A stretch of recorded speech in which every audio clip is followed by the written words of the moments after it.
Hey guys, welcome back to the Genius Life.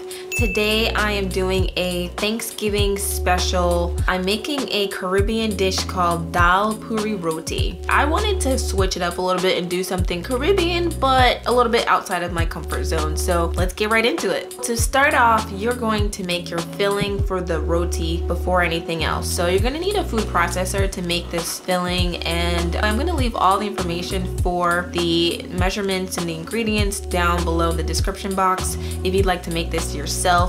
But as I'm walking through it, I'm just going to tell you exactly what to use.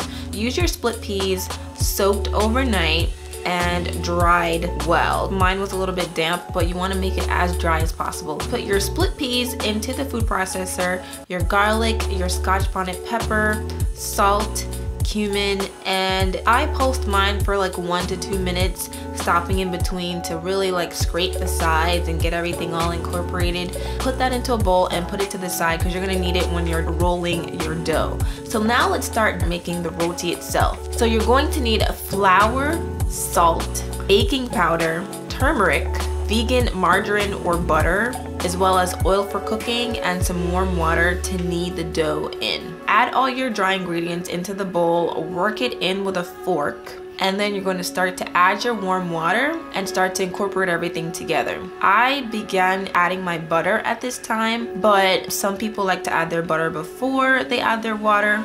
It's really up to you. I like to incorporate water and then add some butter. Start to knead your dough in. As you work it in with a fork, you're gonna feel that it starts to get like sticky, and then that's when you know it's time to fold everything in. Now you want to just brush a bowl with oil.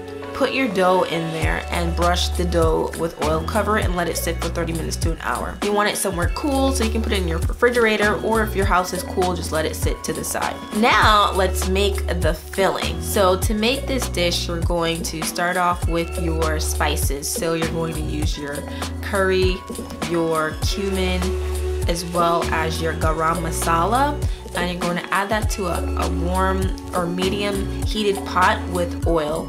I'm currently using avocado oil, but you can also use coconut oil or whatever kind of oil you like to use. You're going to let that cook for just 30 seconds and then add your onions.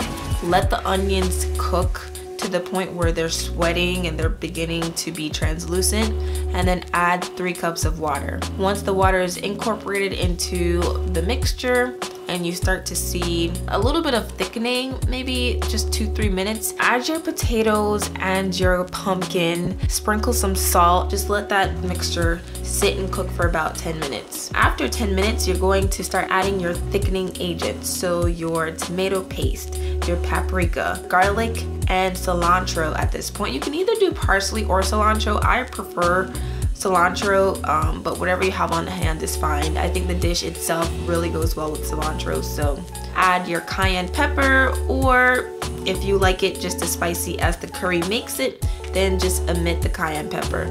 And then you're going to mix everything and just let it cook down on low.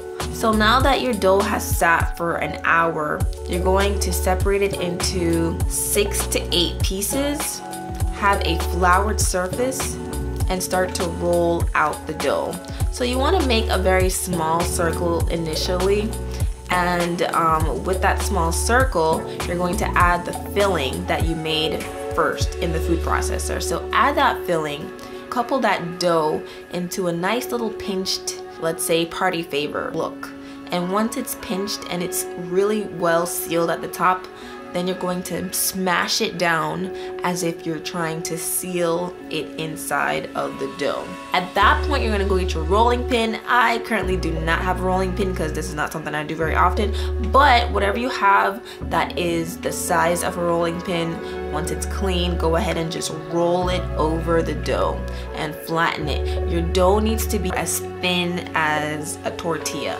So just keep rolling, be very patient, be very gentle. If you notice it starts to tear, add flour. It's going to help it to not tear as easily, and also use your hand to just press in any pieces that may try to come apart. And once you're done, you're gonna put it on a flat surface and keep piling them up and try to keep it somewhere cool. Once you're finished, you're going to fry each roti. So to fry each roti is very simple. you're just going to add a tad bit of oil in the pan on medium heat, and then go ahead and place the roti in the pot. And it's gonna cook for about a minute to 2 minutes on each side. And once you're done with that, just make sure you put it on a wax paper, get another layer of wax paper, keep layering it one by one until you're done. I like to cover my roti in something that seals so I can keep it warm. Top your curried potatoes and pumpkin with some cilantro, and you're good to go. This is the final product, and I am so excited to try this because roti is my favorite thing to eat.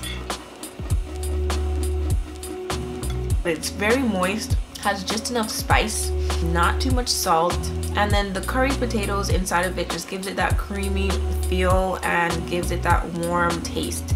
Now, to make this a full meal, if you're not, at Thanksgiving, you just want to make this at home, I would add a salad, maybe a kale salad or spinach, have some nuts on top, maybe a little vinaigrette, carrots, beets, tomatoes, the whole thing. But you definitely want to make this a full meal by adding your greens. Thank you guys so much for watching this video. Remember to like, comment, and subscribe, and let me know if you tried this recipe down in the comment section below. And by the way, I will be putting out a lot more videos like this in the future, especially for the Thanksgiving series. So make sure that notification bell is on, so as soon as the video comes out, you are notified. All right, so see you guys next time, and bye.